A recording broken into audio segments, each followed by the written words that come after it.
This is Volander here. I'm going to go ahead and do my first conversations. Today I'll be talking about Eldar Dire Avengers. They are by far my favorite troop choice. In fact, my favorite elite troop whatever. They are just my favorite. As with the Eldar, most of the Eldar troops and elites are very specialized. They're able to do one thing well and one thing well only. The Dire Avengers are actually a little bit better than that. They are able to do multiple things. In my opinion, they're able to do multiple things fairly well. So that's something different for them.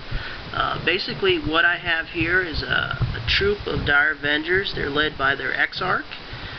He has a troop of 5 guys with him. Typically they can have a troop choice. They are considered a troop choice. Their squad is made up of 5 to 10 people. Their Wargear typically is the Avengers Shuriken Catapult. Their special rules, fleet of foot, so they can move, they can run and assault, so that's pretty good because they do stand up fairly well in assault.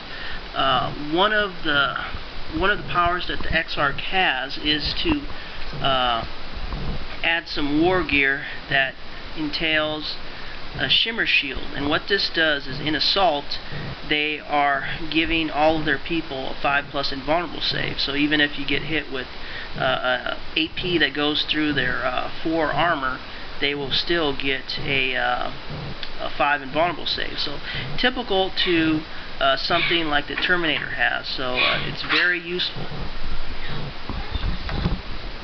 And that's only an assault. One of the other things that is very important about the Dire Avengers is that they have a couple extra special powers that the Exarch has. That's Bladestorm and Defend. Bladestorm is something where it costs 15 points. It's a very useful tool. What it does is it allows each the Exarch and the actual troops to shoot an extra shot each one. Now they are a very shooty type of a choice. Typically they shoot twice, and with the Bladestorm powers they would shoot 3 times. Typically what I have with my Exarch is I give him a power weapon and the shimmer shield. And again, a power weapon in assault that's going to insta-kill things. It's a strength 3, so it's not very useful going up against tanks or anything. Typically they're strength 3, they're not going to really be able to hurt anything. But you know, again, you're going through against infantry, they're pretty good. You know, they could Bladestorm a troop. Then they could run and assault them, so hopefully if you do all those things and simultaneously you could whittle down even the best and most hardy of an opponent. Typically what I do in battle is sometimes I put them in a Wave Serpent, have them jump out and Bladestorm an opponent. Most of the time though, I use them as the troop choices just to try to capture places, hold locations. They may have some support, do some support missions with the Guardians. Basically, they're just very good with working with any type of unit that I have.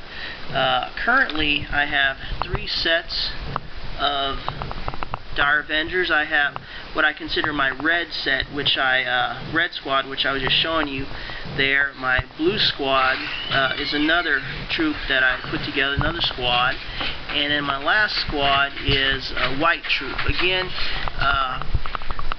this Exarch has the shimmer shield, the power sword, and then I do have another Exarch that actually has a dire sword, and that's what's shown here. The dire sword is something that is very strong. It's a good weapon in assault, and what it does is it has a spirit stone in the hilt, and it's power weapon. So basically, if a model suffers any unsaved wounds from a dire sword, it must immediately pass a leadership test. If the tests are failed, the victim dies automatically. So he can actually kill something with multiple wounds, so that's pretty good. The last X-Arc power that I have, or that I usually take, is the Defend power. And what that does is that it allows his squad to duck, to parry, to ward off enemy wounds and blows.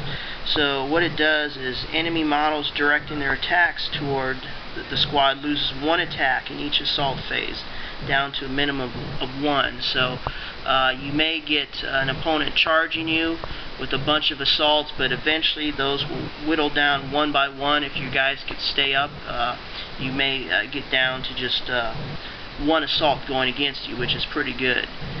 So the longer they hold up, the better they're going to be. The last thing I wanted to talk about for the Dire Avengers is their Wargear. We kind of mentioned it before about the shuriken catapults. The really good thing about the Dire Avengers is they have an 18-inch range.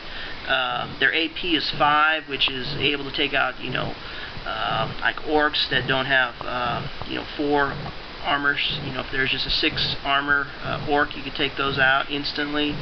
Tyranids, anything that does not have like a 4+ save.